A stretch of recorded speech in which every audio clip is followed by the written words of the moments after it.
Bien-aimés dans le Seigneur, bonjour. Nous bénissons le Seigneur, nous lui rendons grâce. Nous sommes très heureux d'être ce soir, cet après-midi au milieu de vous. Je suis très content de vous savoir nombreux, connectés, branchés pour essayer de participer à cette interaction que le Seigneur nous a mis à cœur avec notre bien-aimée sœur, sa fille.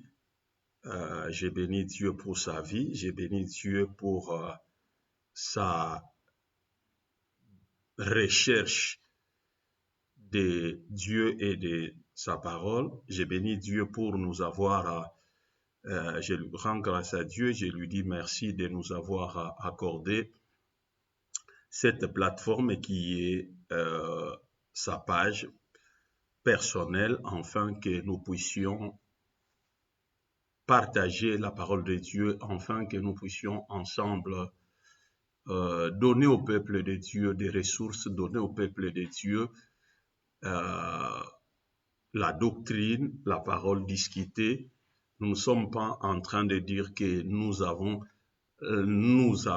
la pensée du Christ, nous avons une partie de la pensée du Christ et vous avez une partie de la pensée du Christ et c'est ce qui fait que nous avons la pensée du Christ et je suis en train de croire que durant cette interaction, ça nous permettra, des choses qui seront dites, nous permettra d'aller de l'avant, de comprendre encore la pensée de Dieu, de comprendre encore beaucoup de choses, afin que le Seigneur soit glorifié. C'est le Seigneur qui doit être glorifié. Normalement, c'est lui qui doit être glorifié, c'est lui qui mérite la gloire, parce que c'est lui qui connaît, c'est lui qui sait. Donc, pendant que nous sommes en train d'arriver dans cette interaction, donc, comme je ne suis pas en train de le faire sur mon mur personnel, je demanderai à mes amis, à moi, à ceux qui sont mes amis, qui sont aussi les amis de sa fille, puissent partager cette vidéo afin que mes amis et nos amis en commun puissent saisir, participer, donc partager la vidéo, inviter. Je vois qu'il y a Lihia qui est connecté. Il doit partager la vidéo. Partage la vidéo sur le groupe Race de Noé, notre groupe Facebook communautaire, afin que tes frères et tes sœurs viennent écouter la parole de Dieu. Donc, nous bénissons le Seigneur. Nous allons aborder cet après-midi un sujet très important et très vaste des Écritures. Et pendant que nous serons en train d'aborder ces sujets-là, ma prière est vraiment que Dieu nous ouvre les yeux. Ma prière est vraiment que Dieu nous fasse du bien, afin que nous puissions saisir quelle est la pensée de Dieu. Parce que ce que nous sommes en train de chercher ici, ce n'est pas exposer la connaissance. Ce n'est pas dire moi je connais et que les autres ne connaissent pas. Donc ce que nous sommes en train de vouloir, c'est seulement exposer la pensée de Dieu et que au travers l'aide du Saint-Esprit, que tout un chacun puisse interagir avec la pensée de Dieu selon que le Saint-Esprit, parce que Dieu parle deux fois.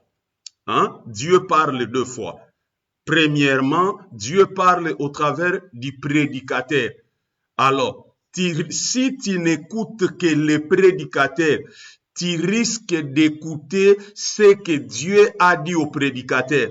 Mais pendant que tu écoutes le prédicateur, tu écoutes Dieu une fois, tu dois laisser Dieu, au travers la parole qu'il a donnée au prédicateur, de te parler pour la deuxième fois à toi. Pourquoi? Parce que ce que je suis en train d'exposer, ce que je suis en train de communiquer, c'est des choses que Dieu m'a parlé, c'est des choses que Dieu m'a dit. Alors, au travers de ma communication, je veux que tu développes l'écoute de Dieu. Au travers de ma communication, je veux que tu écoutes Dieu. Au travers de cette communication, n'écoute pas seulement moi. Parce que si tu n'écoutes que moi, tu risques d'être déçu parce que tu risqueras d'écouter des choses que tes oreilles sont insensibles à écouter. Tu risques d'écouter des choses que ton éducation chrétienne ne te permet pas d'écouter. Alors, je veux que pendant que tu m'écoutes, active le Saint-Esprit. Pendant que tu m'écoutes, active le Saint-Esprit dans ta vie, afin que tu sois à mesure de ne pas écouter qu'un prédicateur, mais que tu sois à mesure d'écouter Dieu par son esprit, parce que la Bible dit, nous avons l'esprit de Dieu. La Bible dit, Jésus a dit, j'ai encore beaucoup de choses à vous communiquer, mais je sais que si je le dis maintenant, vous serez dans l'incapacité de porter ces choses-là.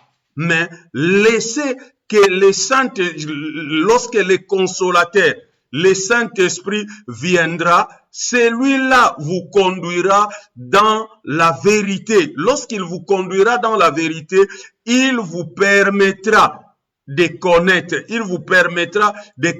de saisir la pensée de Dieu. Donc, je sais que c'est important pour nous de laisser Dieu nous parler, c'est important pour nous de laisser Dieu interagir par son esprit dans nos cœurs, afin que nous puissions vraiment toucher à la pensée de Dieu, afin que nous puissions vraiment toucher à la pensée de Dieu, afin que Dieu lui-même puisse nous donner ce dont nous avons besoin cet après-midi. Cet après-midi, nous avons besoin de Dieu. Cet après-midi, moi j'ai besoin de Dieu. Cet après-midi, j'ai besoin que Dieu me parle.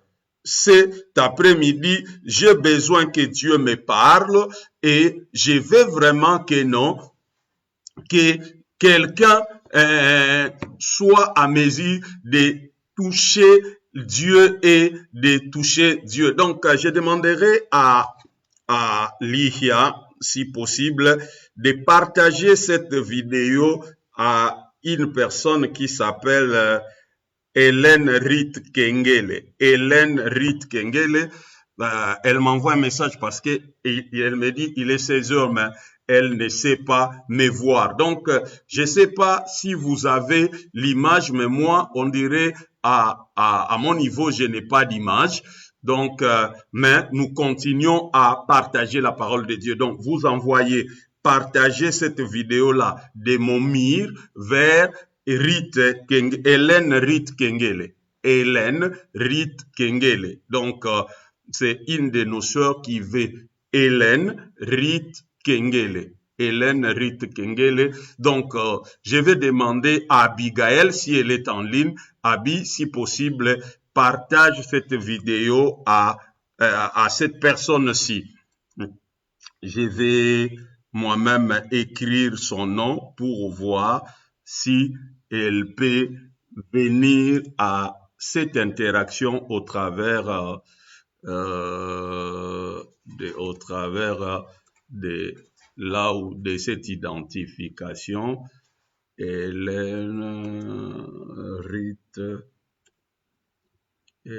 Rit, excusez-moi, c'est les aléas. Donc, pendant que je suis en train de parler, comme je ne le fais pas sur mon mur, il y a des gens qui ont besoin de suivre, qui sont en train de m'écrire. Donc, Hélène Rit Kengele, donc essayez de lui envoyer la vidéo.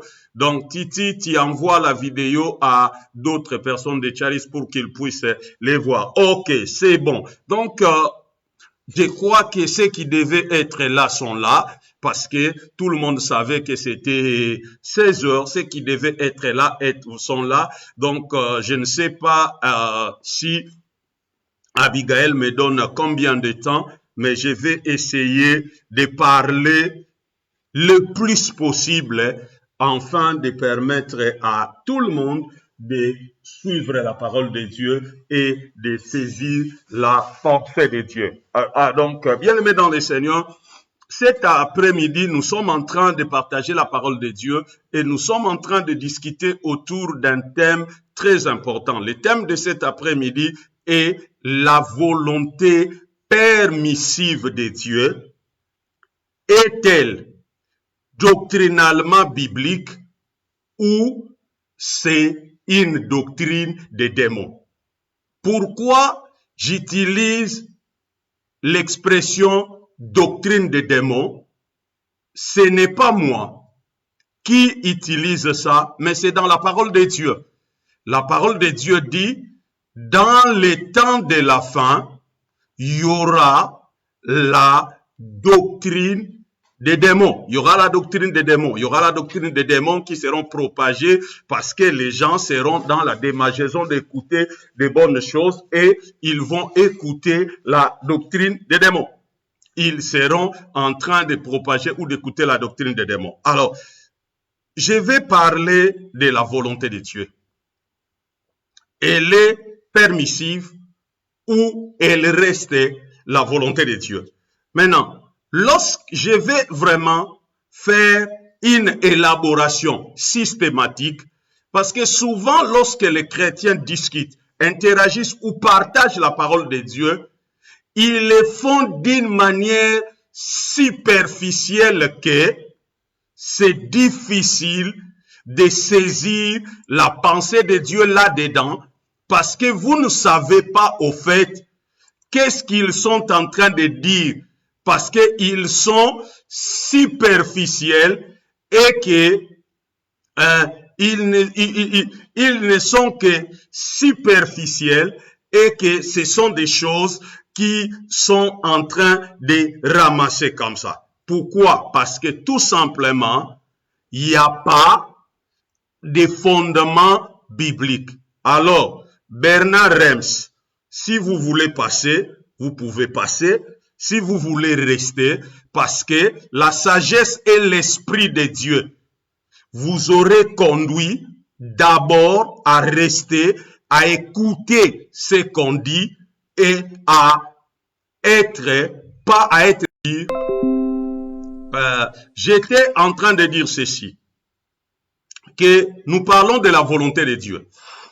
Comme nous parlons de la volonté de Dieu, nous devons aller d'abord toucher aux mots, parce que la chrétienté, c'est une vie qui donne des sens aux mots. Nous devons d'abord commencer par toucher les mots, essayer de relever l'importance de chaque mot dans ce que nous sommes en train de dire. Et la première des choses que nous voulons définir c'est quoi la volonté. Parce que on ne peut pas parler de la volonté de Dieu. Dieu, nous avons en esprit. Dieu, tout un chacun de nous peut le définir parce que tout un chacun de nous définit Dieu selon sa maturité et sa compréhension. Alors, je ne vais pas définir Dieu pour quelqu'un ici. Sinon, ça sera très difficile. Mais nous voulons, comme nous sommes en train de parler de la volonté de Dieu, commençons d'abord par définir c'est quoi une volonté. Parce que sinon, notre interaction deviendra très compliquée si nous ne connaissons pas ce que nous sommes en train de dire. Alors, je suis allé fouiller et regarder dans plusieurs dictionnaires en français, parce que nous parlons français, et la volonté, c'est pas un mot chinois. La volonté, c'est en français, c'est pas en chinois, c'est pas en hébreu, c'est pas en grec, c'est pas en araméen. Nous parlons français. Et lorsque je suis allé regarder le mot volonté, on dit, c'est ce que veut une personne. Donc, la volonté, c'est ce que veut une personne, tout simplement.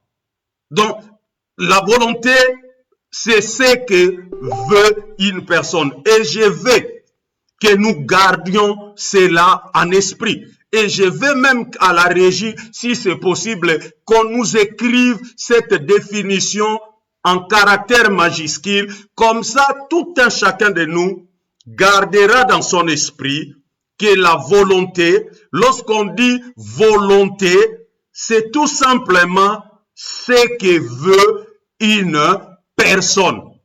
Et lorsqu'on dit la volonté de Dieu,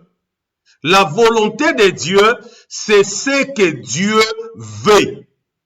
Et on dit encore que la volonté désigne généralement la faculté d'exercer un libre choix gouverné par la raison.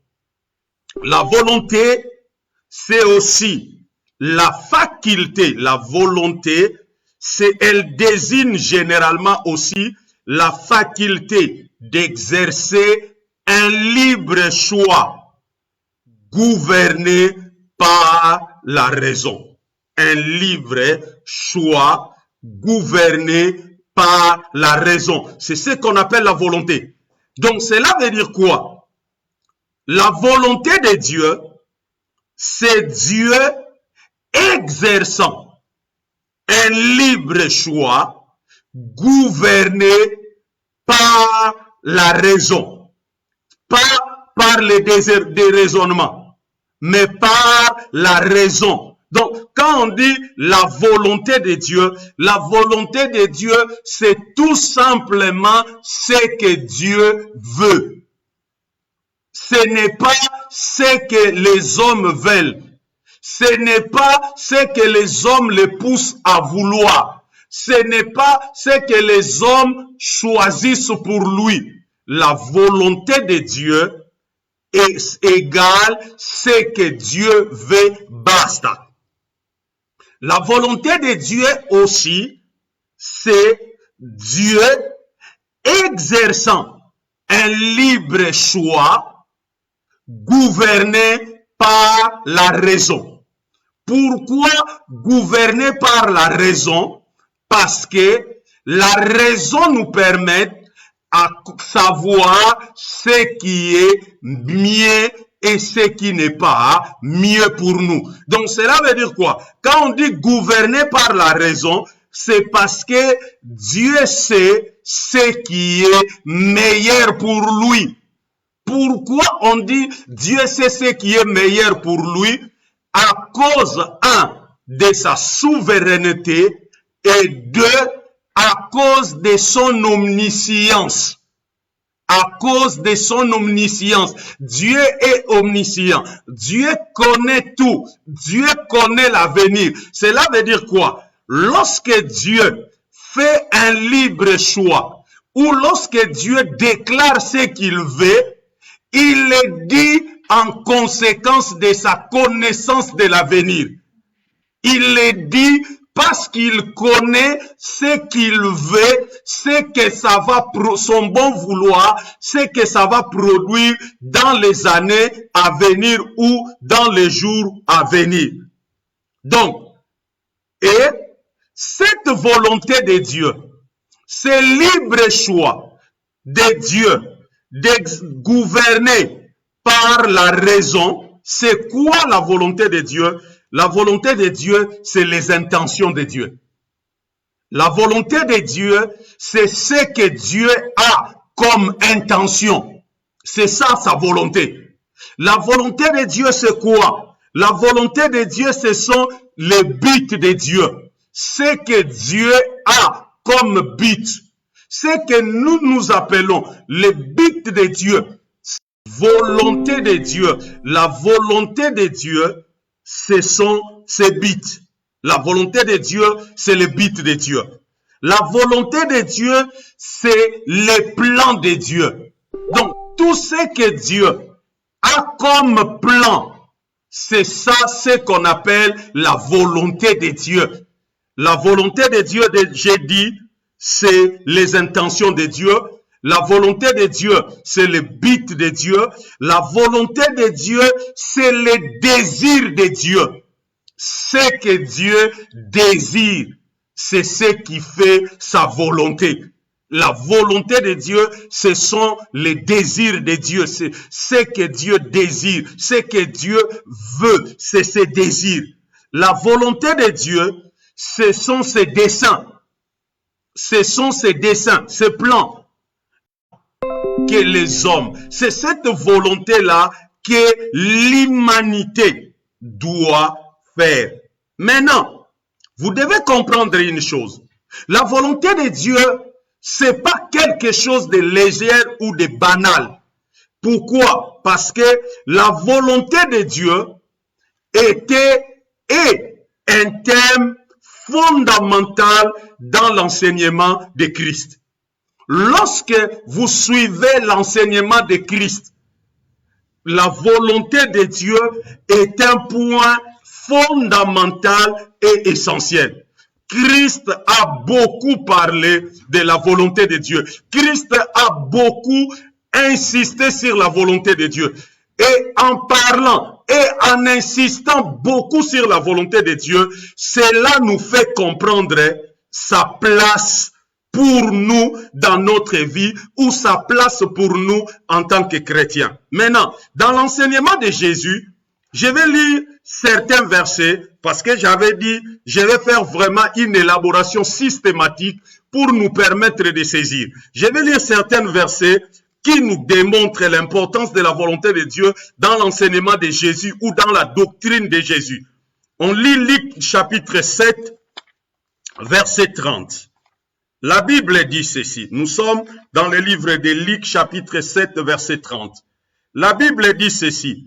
Mais les pharisiens et les docteurs de la loi qui ont refusé de se faire baptiser par lui ont méprisé la volonté de Dieu et ont fait échouer son plan à leur égard.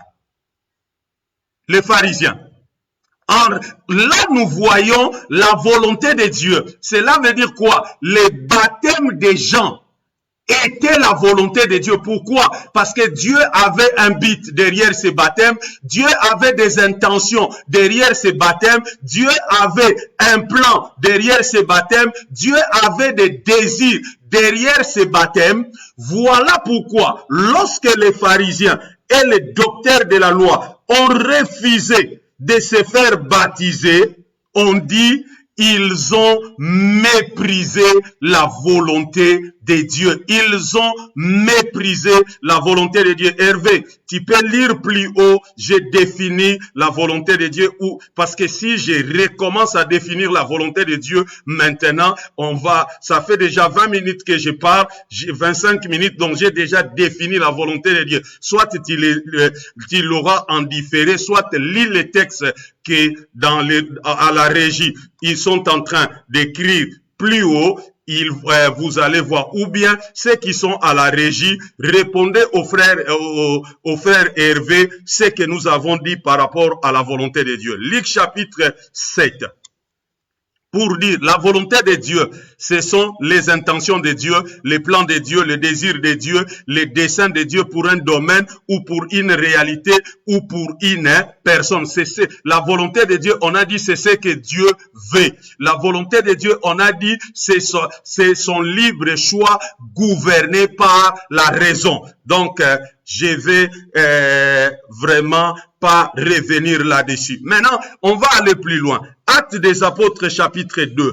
On est en train de voir en quoi la volonté de Dieu est importante. Actes chapitre 2, nous lisons le verset 23. Actes des Apôtres chapitre 2, je lis le verset 23. La Bible dit ceci. Eh bien, cet homme a été livré entre vos mains. Notez bien que Dieu en avait décidé ainsi dans son plan. Ici, c'est Pierre qui est en train de parler le jour de la Pentecôte. Il dit, Jésus a été livré entre vos mains et vous en avez fait ce que vous avez voulu. Vous croyez que vous en avez fait ce que vous avez voulu, mais c'était la volonté de Dieu. Donc, Dieu en avait voulu ainsi. Donc, on dit, ici, j'aime comment on dit ça, en verset 22, on dit, verset 23, on dit, eh bien, cet homme a été livré entre vos mains. Notez bien que Dieu en avait décidé ainsi dans son plan. C'est ce qui nous montre que la volonté de Dieu, c'est le plan de Dieu. La volonté de Dieu, c'est ce que Dieu a comme plan. Dans son plan, Jésus devait venir sur la terre. Il devait être vendu par un de ses disciples et les principaux sacrificateurs devaient le juger et le condamner à la crucifixion. Pour les gens, c'était eux qui étaient en train de traiter un malfaiteur ainsi alors qu'ils étaient en train d'accomplir la volonté de Dieu. Très important. Maintenant, un autre verset, c'est Actes chapitre 4, nous sommes au verset 28. La Bible dit ceci. La Bible du verset 28, on dit, mais ils n'ont fait qu'accomplir tout ce que dans ta puissance et ta sagesse, tu avais décidé d'avance. Donc, cela veut dire que ici encore, Pierre est en train de dire, il dit donc, ce qu'ils ont fait de Christ là, ils n'ont fait que accomplir tout ce que dans ta puissance et dans ta sagesse, tu avais décidé d'avance. J'ai dit que la volonté de Dieu, c'était les intentions de Dieu. Les intentions, c'est ce que l'homme a décidé d'avance avant même son exécution. Mais lorsque les hommes ici étaient en train d'exécuter les intentions de Dieu, ils ne savaient pas qu'ils étaient en train d'accomplir la volonté de Dieu. Donc, même dans l'enseignement de Jésus, même dans la vie de Jésus, on voit que la notion de la volonté de Dieu, c'est une notion très capitale et très importante. Regardez, on lit Éphésiens chapitre 1. Nous sommes au verset 11. Excusez-moi de beaucoup élaborer, je vais lire beaucoup de versets pour clarifier cette notion. Éphésiens chapitre 1, nous sommes au verset 11. La Bible dit ceci. La Bible dit, verset 11. Et dans tout ce qui appartiendra un jour au Christ, nous aurons notre part.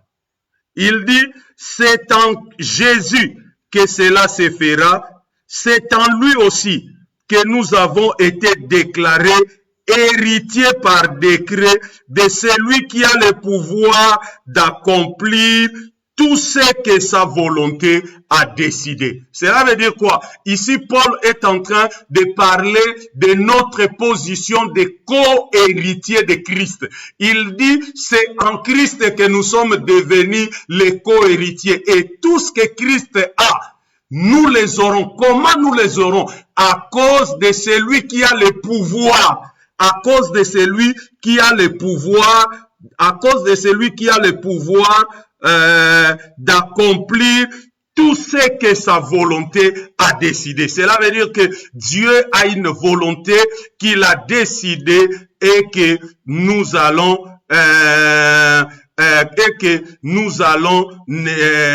nous comprendre. C'est une prédication, c'est pas une émission Hervé, c'est une prédication. Je suis en train d'enseigner, donc tes questions, ils sont là, je vais les répondre plus tard. Je suis en train d'enseigner, je ne suis pas en train de répondre aux questions. Merci mes frères. Ok. J'étais en train de dire ceci. La volonté de Dieu est tellement importante et lorsque nous regardons dans la vie de Christ, notre modèle, parce que Christ est notre modèle, dans la vie de Christ, il n'a rien fait de sa propre volonté. Pendant qu'il était sur la terre, il a refusé, cet homme a refusé de faire sa propre volonté. Il a refusé, il s'est nié le droit de faire sa propre volonté. Dans Jean chapitre 5, nous sommes dans le livre de Jean chapitre 5, nous sommes au verset 30. Jean chapitre 5, nous sommes au verset 30. La Bible nous dit ceci. Jean chapitre 5, nous sommes au verset 30. La Bible dit ceci. En tout ceci, bien entendu, je ne peux rien faire de mon propre chef.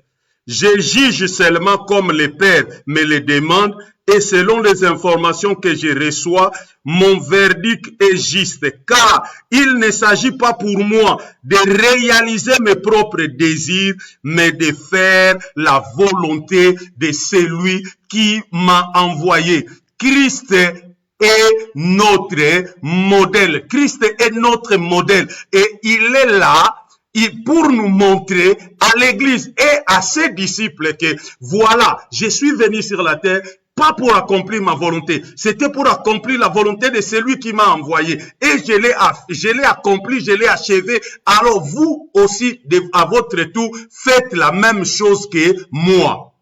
Maintenant, il y a encore le verset de Jean chapitre 6, verset 38. Là, nous voyons toujours l'importance de la volonté de Dieu dans nos vies et dans la vie de Christ. On dit, car si je suis descendu du ciel, ce n'est pas pour agir au gré de mes désirs. Alléluia. Ce n'est pas pour agir au gré de mes désirs, mais pour accomplir la volonté de celui qui m'a envoyé. Combien l'Église passe à côté de telles choses? Combien dans l'Église, les gens passent le temps à faire leur propre volonté au nom de Dieu. Mais Christ est en train de se dédouaner. Il dit, si je suis descendu du ciel, ce n'est pas pour vivre à mon propre gré. Ce n'est pas pour faire ce que je veux, mais pour accomplir la volonté de celui qui m'a envoyé. Et Christ est allé encore plus loin. J'aime Christ. Et un homme agressif. Christ ne fait rien dans la superficialité. Il ne fait pas des choses. Il va au fond des choses. Il est allé encore plus loin. Il dit, dans Jean chapitre 4, il fait de la volonté de Dieu sa nourriture. Il fait de la volonté de Dieu sa nourriture. Dans Jean chapitre 4, au verset 34, il dit ceci. Il dit, ce qui me nourrit, leur explique Jésus. Bien aimé, vous savez pourquoi on mange? On mange pour grandir. On mange pour avoir la force. On mange pour rester en vie. Donc Jésus est en train de dire, ma garantie de rester en vie, ma garantie d'avoir la force, ma garantie de continuer à faire des choses, c'est de faire, il dit, ce qui me nourrit, leur explique Jésus, c'est d'accomplir la volonté de celui qui m'a envoyé et de mener à bien l'œuvre qu'il m'a accomplie. Ça doit être la motivation de l'Église. Ça doit être la chose qui poussera l'Église à avancer. L'Église ne peut pas avancer sur la terre si elle n'est pas comme nourriture, faire la volonté de Dieu. Faire la volonté de Dieu. Faire la volonté de Dieu. Faire la volonté de Dieu. Et on voit qu'il va encore même plus loin, même devant la mort. À Gethsemane, il veut la volonté de Dieu. Luc chapitre 22, verset 42. Jésus veut la volonté de Dieu, veut la volonté de Dieu. Parce qu'il sait qu'il existe pour la volonté de Dieu. Il a été créé pour la volonté de Dieu. Il a été incarné pour accomplir la volonté de Dieu. Parce qu'il est l'agneau qui a été immolé avant la fondation du monde. Il a accepté la volonté de Dieu jusqu'à Gethsemane, jusqu'au mort à la mort de la croix. Il est en train d'accepter la volonté de Dieu. Il dit ceci, au verset 42 de Luc 22. Il dit ceci, il dit, « Oh mon Père, si tu le veux bien, éloigne de moi cette coupe de souffrance. Toutefois, que ta volonté soit faite et non la mienne. » Il dit toutefois, il dit c'est ce que je veux. Parce que c'est faire ta volonté, c'est la meilleure des choses qui peut arriver à une vie. Faire la volonté de Dieu. Et Jésus a fait la volonté de Dieu et il a enseigné aux hommes que tous nous devons obéir à la volonté de Dieu. Et lorsque nous regardons encore plus loin, notre frère Paul,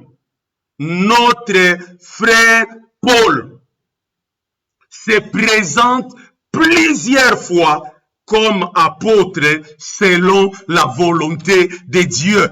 Donc, ça veut dire que, donc, bien-aimé, tu dois te dire que Jésus-Christ appelé à cette mission par la volonté de Dieu.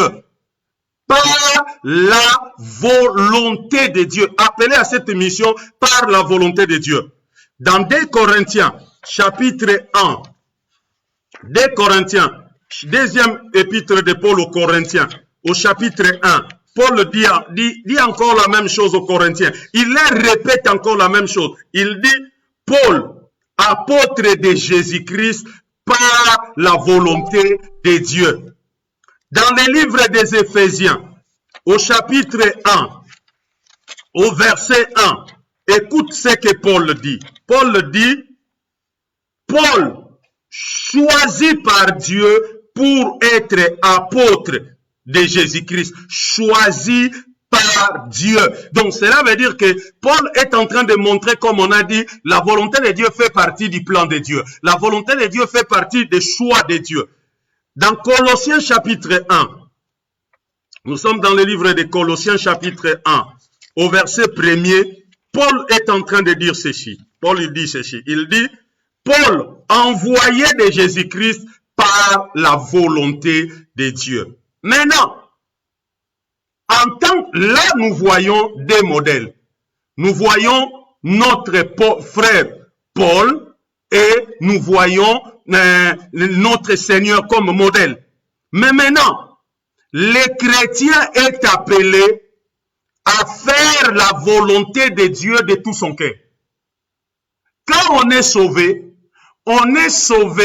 pour ne pas faire notre volonté, mais pour faire la volonté de celui qui nous a sauvés de tous nos cœurs. Éphésiens chapitre 6, verset 6. Regardez ce que Paul dit aux Éphésiens. Quelque chose de très important. Il dit ceci. Il dit, n'accomplissez pas votre tâche superficiellement ou seulement quand on vous observe, chrétiens. Ne faites pas les choses superficiellement. Ne faites pas des choses parce que les gens sont en train de vous regarder ou de vous voir. Il dit, n'accomplissez pas votre tâche superficiellement ou seulement quand on vous observe pour faire bonne impression. C'est ce que l'Église fait. C'est ce que les chrétiens font. Faire juste bonne impression parce que les gens sont en train de me voir, parce que on fait des choses. Mais il dit, il ne s'agit pas simplement de plaire aux hommes et de conquérir leur faveur, mais de se savoir avant tout serviteur de Christ. C'est la volonté de Dieu qu'il vous importe de connaître et d'accomplir. C'est la volonté de Dieu. Cela veut dire que c'est la volonté de Dieu qui est important pour nous de connaître et d'accomplir. Les chrétiens sont appelés à accomplir la volonté de Dieu de tout son cœur. Maintenant, cette volonté de Dieu qu'on doit accomplir de tout notre cœur, nous devons d'abord la connaître. Et Dieu est intéressé de nous la faire connaître. La volonté de Dieu. Pour accomplir la volonté de Dieu, tu dois le connaître.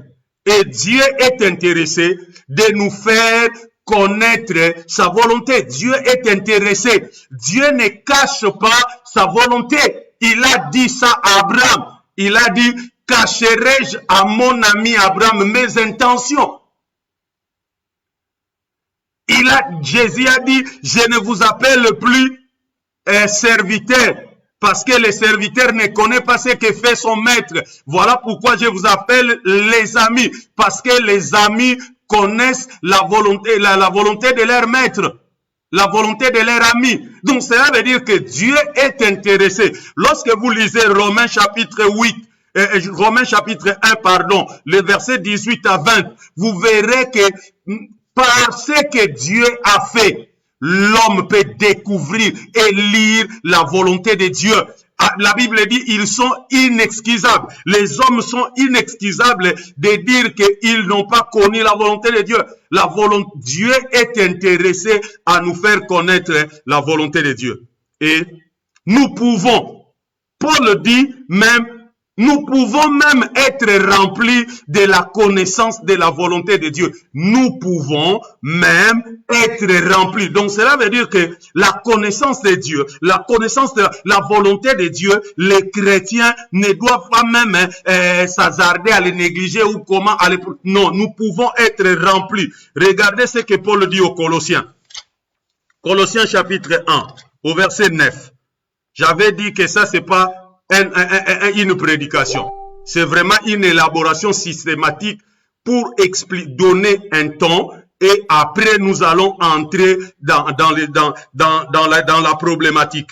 Maintenant, au verset 9, Paul dit ceci. Il dit aussi, depuis les jours où nous l'avons appris, depuis les jours où ils ont appris l'amour des Colossiens pour les choses de Dieu, nous ne vous avons jamais oublié dans notre intercession.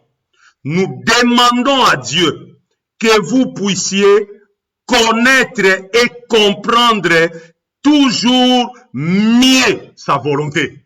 Donc, vous savez que Dieu est intéressé que son peuple connaisse et comprenne mieux. Voilà pourquoi l'Église doit enseigner la volonté de Dieu. L'Église ne doit pas enseigner que veut le peuple.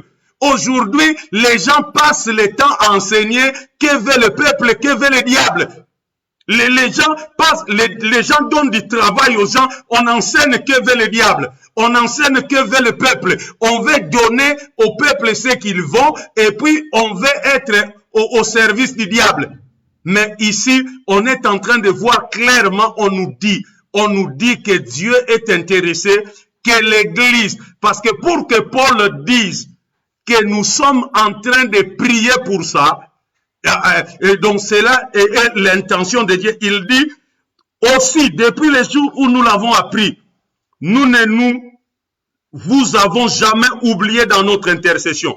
Nous demandons à Dieu que vous puissiez connaître et comprendre toujours mieux sa volonté.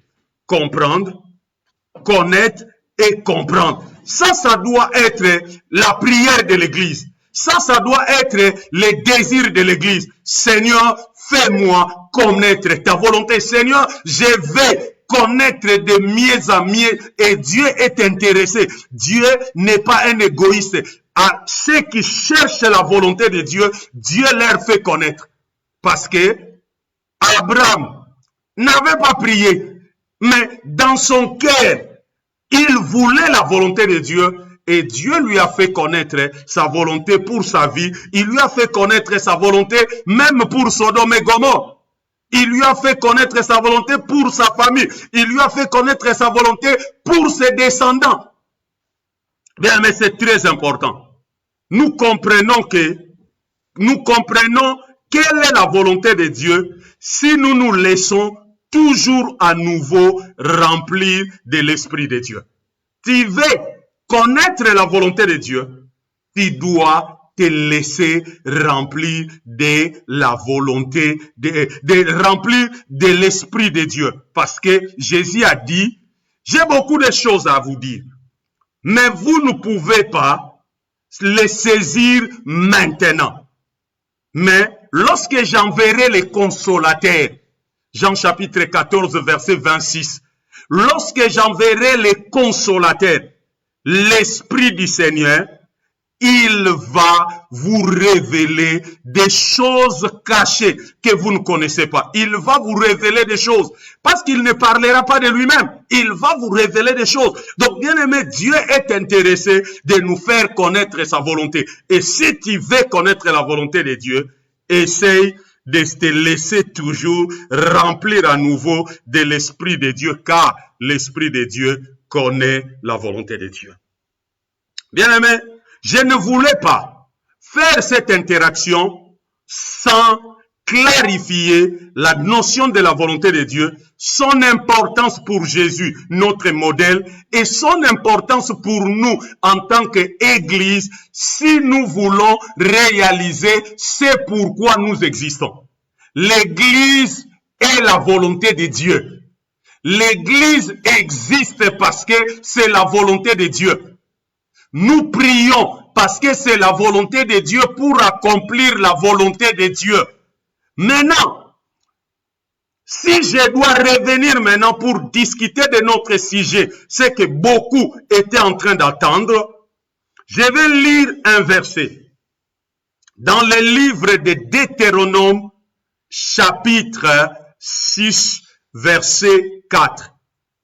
Un verset fondamental, un verset merveilleux, un verset que j'aime beaucoup, l'unicité de Dieu. Ce verset-là parle de l'unicité de Dieu. Ça veut dire que tu ne peux pas séparer la sainteté de Dieu avec la puissance de Dieu. Tu veux la puissance de Dieu, tu dois aussi aimer la sainteté de Dieu. Tu ne peux pas séparer le pouvoir de Dieu avec l'amour de Dieu. Tu veux l'amour, le pouvoir de Dieu, tu dois aimer l'unicité de Dieu. La Bible dit ceci.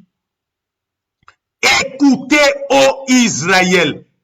Écoutez, ô Israël. L'Éternel, notre Dieu, est un. Il est un. Et si l'Éternel, notre Dieu, est un, comment il peut avoir deux volontés? Parce que on parle, j'ai entendu les gens parler de la volonté parfaite de Dieu et de la volonté permissive. Qu'est-ce qu'ils sont en train de dire en disant ça? Ils sont en train de dire que l'Éternel, notre Dieu, n'est pas un.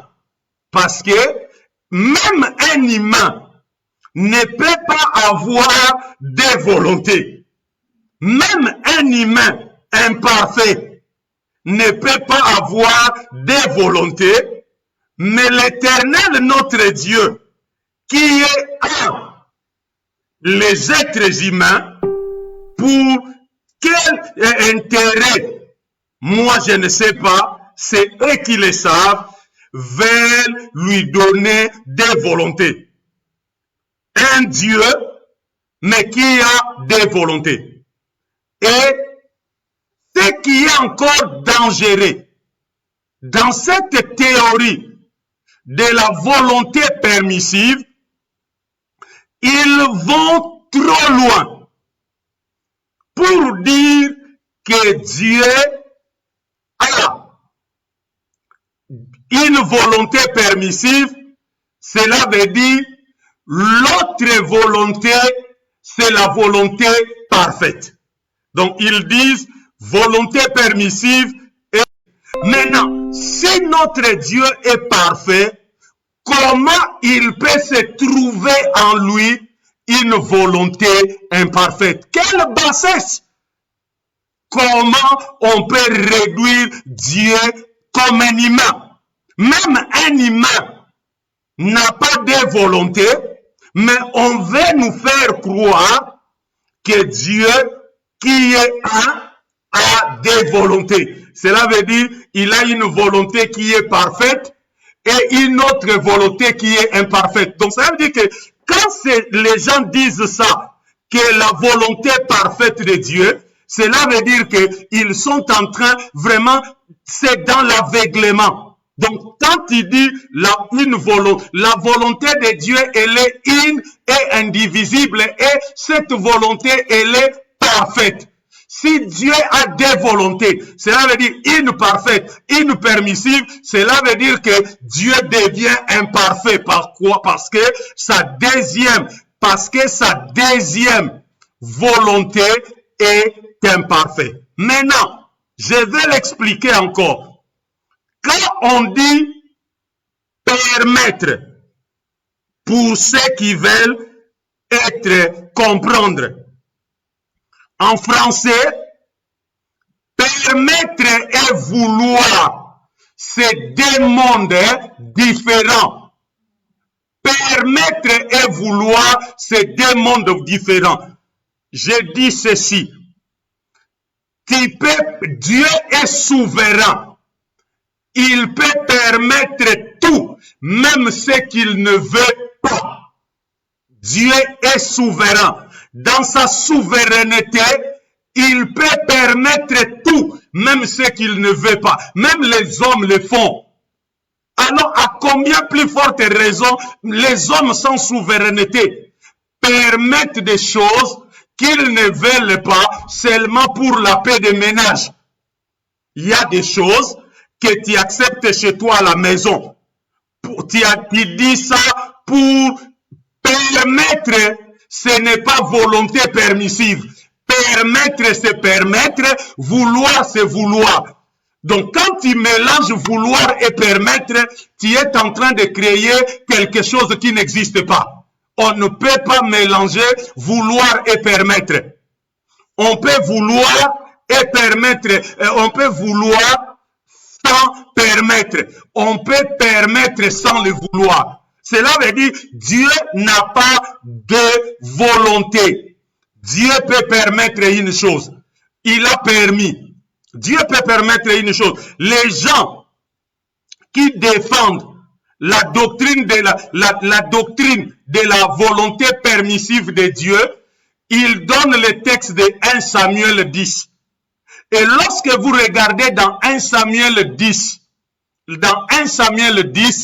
là où Dieu, les enfants d'Israël demandent un roi, Dieu leur dit clairement, ce n'était pas ma volonté, c'est pas ma volonté, c'est pas ma volonté, mais parce que vous insistez, je vais vous le permettre, je vais vous donner un roi, je vais vous le permettre.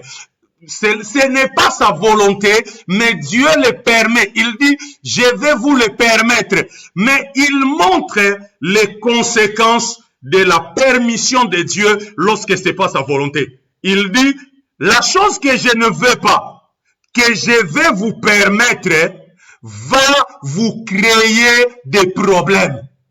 Pourquoi? Quand vous aurez un roi, comme tous les autres rois, il va dominer sur vous. Il va faire de vous des esclaves.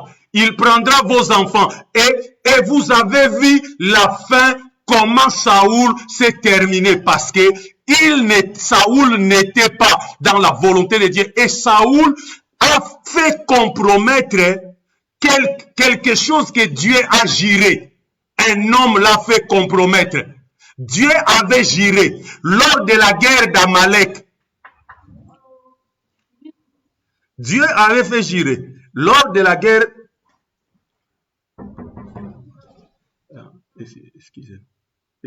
Excusez-moi, j'ai un voisin, on va essayer un peu de baisser. Dis-lui de nous excuser. Il va lui parler. Donc, Dieu a fait jurer à Samuel. Dieu a fait jurer sur lui-même.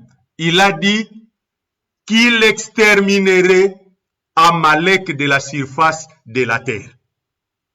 Maintenant, il s'est passé des siècles et des siècles. Lorsque Dieu a voulu accomplir sa volonté contre Amalek, accomplir son plan contre Amalek, il y a quelqu'un qui l'a fait échouer.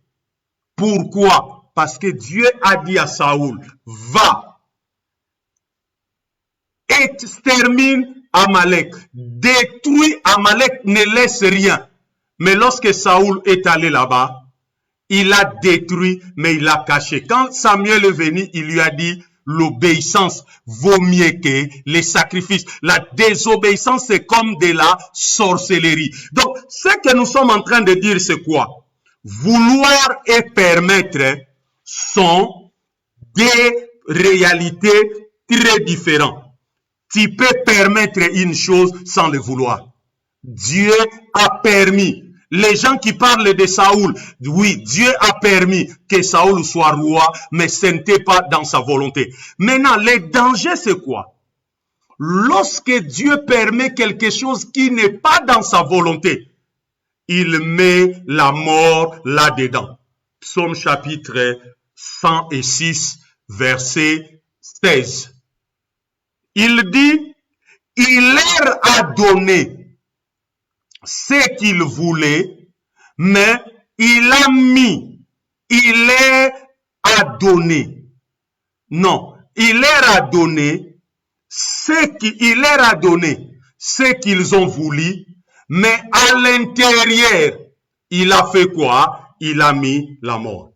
Maintenant, Hervé, la volonté peut amener à la permission. La volonté peut amener à la permission, mais la permission ne peut pas devenir la volonté. Parce que c'est ma volonté, je peux permettre la chose. Parce que c'est ma volonté. Parce que c'est ma volonté, c'est ce que je veux, je le permets. Mais la permission ne garantit pas automatiquement la volonté. Parce que tu peux permettre ce que tu ne veux pas. Et on ne peut pas avoir double volonté. On ne peut pas avoir double volonté. Et Dieu est un, il a un seul volonté. Et ma question maintenant serait de savoir à ceux qui défendent la volonté permissive de Dieu, qu'est-ce que Dieu a à gagner de passer d'une volonté parfaite à une volonté permissive? Qu'est-ce que Dieu a à gagner? C'est quoi le but? Si tu saisis, si tu comprends, si tu maîtrises, c'est quoi le but? Tu as la réponse par rapport à la volonté permissive. Qu'est-ce que Dieu a à gagner? Et vous allez vous rendre compte que ceux qui prêchent la volonté permissive, c'est un message tourné vers les intérêts des hommes, non vers l'intérêt de Dieu. Tout ce qu'on appelle volonté permissive, c'est toucher à la rigueur de Dieu. Dieu a dit, mais, Dieu a dit, c'est sa volonté, mais nous sommes quand même sur la terre, c'est sa volonté, nous sommes quand même sur la terre. D'ailleurs, il a permis ça à celui-ci. Donc, lorsque les gens parlent de la volonté permissive, dans la majorité des cas, c'est tourné vers les intérêts des hommes, non vers l'intérêt de Dieu. Qu'est-ce que Dieu a gagné? La question que nous devons nous poser. Je veux qu'à la régie, on me pose cette question. Qu'est-ce que Dieu a à gagner? Qu'est-ce que Dieu a à gagner? Qu'est-ce que Dieu a à gagner? Il n'y a pas une volonté permissive. C'est la permission tout court. Parce que la permission de Dieu ne garantit pas que ce que Dieu a permis, c'est sa volonté. La permission de Dieu ne garantit pas que la question est, donnez-nous, qu'est-ce que Dieu a à gagner? Qu'est-ce que Dieu a à gagner de passer de la volonté parfaite à cette doctrine-là des démons qu'on appelle la volonté permissive? Pour moi, c'est clair et net, selon les Écritures, c'est une doctrine des démons. Je peux élaborer sur ça 24 heures sur 24 heures en menant la Bible, les textes, parce que ceux qui parlent de la volonté permissive ne peuvent pas nous montrer 10, 15, 20, 30 versets dans la Bible qui défendent cette doctrine et qui les soutiennent. Parce que la Bible doit être soutenue par la Bible. On ne peut pas prendre un texte et le sortir de son contexte pour soutenir quelque chose. Ma question est, je veux qu'à la régie qu'on me pose cette question. Qu'est-ce que Dieu a gagné? C'est quoi le but de Dieu de passer d'une volonté parfaite à une permissive? Et vous allez vous rendre compte que c'est tourné vers les intérêts des hommes. C'est tourné, c'est pour enlever carrément la rigueur de Dieu, pour enlever la rigueur de Dieu. Et vous verrez que, comme j'ai dit, cette doctrine est tournée vers les hommes dans le but d'assoupir la volonté des hommes. Et Dieu peut permettre quelque chose sans le vouloir, mais il y a toujours des conséquences pour l'homme. Venez me démontrer, les défenseurs de la volonté permissive de Dieu, venez me démontrer quelque chose qui n'est pas la volonté de Dieu, que Dieu a permis et qui a terminé bien. Qui s'est terminé bien. Tout ce que Dieu a refusé et qu'il a permis à l'homme de faire. Tout ce que Dieu a refusé. Tout ce qui n'est pas la volonté parfaite de Dieu. Que Dieu a laissé l'homme faire. Tout ça s'est tourné très mal. Ça s'est terminé très mal. Pourquoi? Parce que dans Psaume chapitre 106, verset 15, on dit, si Dieu permet quelque chose qu'il n'a pas voulu, il mettra la mort là-dedans. Maintenant, pourquoi les hommes ont un problème avec la volonté de Dieu? C'est là où je vais aider beaucoup de personnes. C'est à cause des libres choix. C'est à cause des libres choix. C'est à cause des libres choix. C'est à cause de la notion de libre choix. Maintenant, comme l'homme a le libre choix, voilà pourquoi la notion du salut devient importante. Parce que Dieu peut dire, voilà ce que moi je pense pour toi l'homme, mais parce que l'homme a le libre arbitre, l'homme peut dire à Dieu, voilà ce que moi je pense, et tant qu'il est vivant, Dieu ne lui ferait rien jusqu'au jour de sa mort, Dieu va le juger. Pendant que l'homme est vivant sur la terre, pendant que l'homme a encore le souffle que Dieu lui laisse donner, il a la liberté de choisir. Maintenant, pour faire la volonté de Dieu, Paul nous parle de devenir des esclaves volontaires. Cela veut dire quoi? Lorsque l'homme est sauvé, il doit prendre l'engagement de devenir un esclave volontaire de Dieu. Cela veut dire quoi? Dieu, je prends mes choix, je prends mes désirs, je prends mes plans, je prends mes desseins, je réunis tout et je vais faire ce que toi tu veux. Même mon libre choix, même mon libre arbitre, je te le donne parce que il y a une volonté qui est parfaite et qui est meilleure pour tout le monde. Parce que la thèse de l'élection de Samuel, la thèse du choix de Samuel ne tient pas en ce qui concerne la volonté de Dieu, en ce qui concerne la volonté de Dieu. Et pour ceux qui donnent l'exemple de Job, je vais vous dire ceci. C'était la volonté de Dieu qui a amené à la permission. Parce que Dieu voulait montrer au diable qu'il avait encore des gens à lui, des standards uniques sur la terre. Parce que lorsque vous lisez la Bible, il faut bien ouvrir les yeux. Parce que cette histoire commence comment? Mes frères et sœurs, l'histoire commence, un jour le Fils de Dieu se présente devant Dieu. Et le diable se présente aussi. Dieu lui pose la question. D'où vient-il? Maintenant, lorsque tu lis dans les textes originaux, les mots là, parcourir la terre. Les mots là, parcourir la terre. Hein? Les mots là, parcourir la terre. Les mots là, parcourir la terre veut dire, je suis allé sillonner la terre.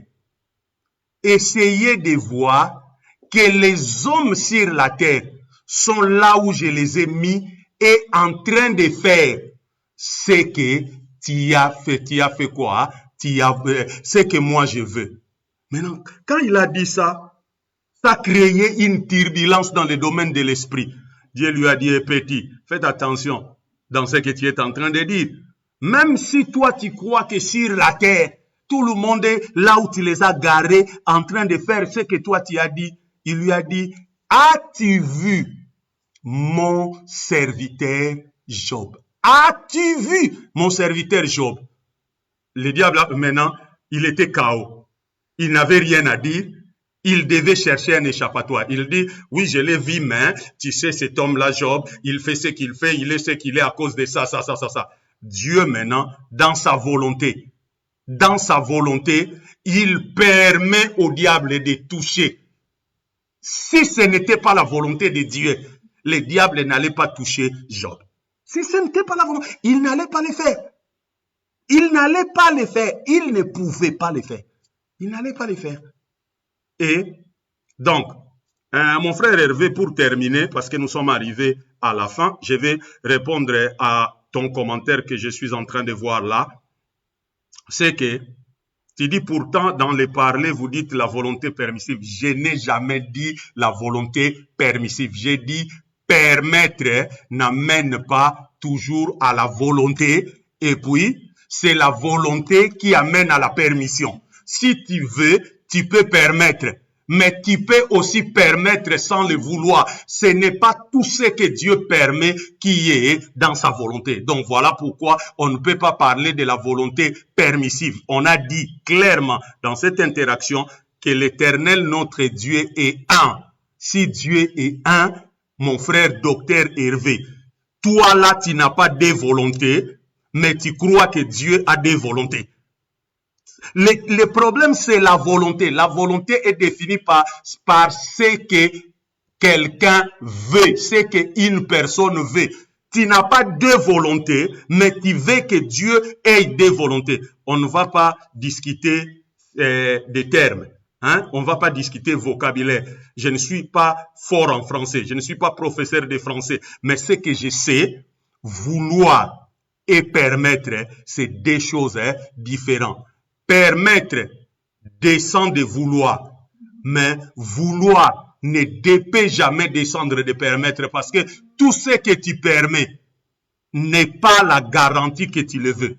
Et tout ce que Dieu n'a pas voulu et qu'il a permis, ça a créé des problèmes. Si vous voulez interagir en ça, on peut continuer à interagir à ça dans le privé. Et on peut continuer à interagir à ça dans nous ne vivons même pas, dans mon live, nous ne vivons même, ça c'est mon direct.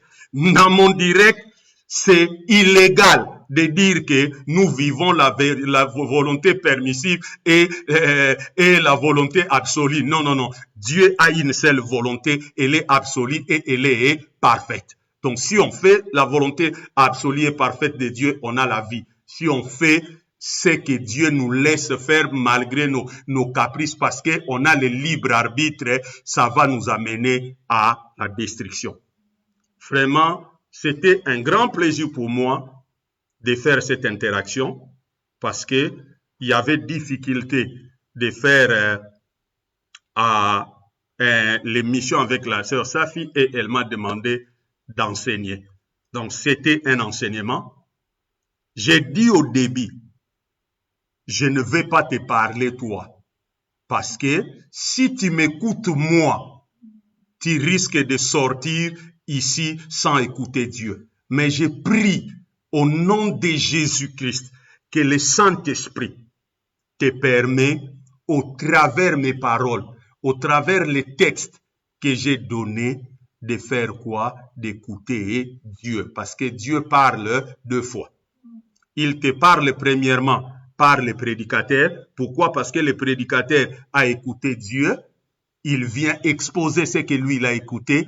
Et au même moment, voilà pourquoi il est important d'écouter les autres. Moi, j'aime beaucoup écouter les autres parce que au travers de ce que les autres ont écouté de Dieu, moi, je peux continuer à écouter Dieu et à grandir dans ma maturité pour devenir comme Christ. Je sais que c'était vraiment un grand plaisir, au grand plaisir de partager avec. Merci à Safi, merci à Michou qui est mon compagnon d'inspiration. Je t'aime beaucoup, mon frère. Quand nous partageons la parole de Dieu, sache que c'est un plaisir. Je dis merci à mes fils, parce que moi, je n'ai pas de filles, j'ai que des fils. Merci à mes fils de Charis. Vous êtes un plaisir pour moi parce que depuis les premiers jours, vous participez à la grâce que vous avez, vous participez à la grâce que Dieu nous a donnée, à la grâce apostolique que Dieu nous a donnée. Vous participez depuis le premier jour. Vous n'avez pas abandonné. Vous soutenez. J'ai pris que mon Dieu se souvienne de vous et fasse de vous un peuple fort. Père, merci pour cette interaction. Je sais que j'ai bégayé comme Moïse. Je n'ai pas dit tout ce que je pouvais dire. Mais j'ai pris, cher Saint-Esprit, parle dans les cœurs, corrige, instruis, agisse dans le nom de Jésus. Amen. Non, bye bye, gardez-vous bien, bonne soirée et je vous aime beaucoup. À plus.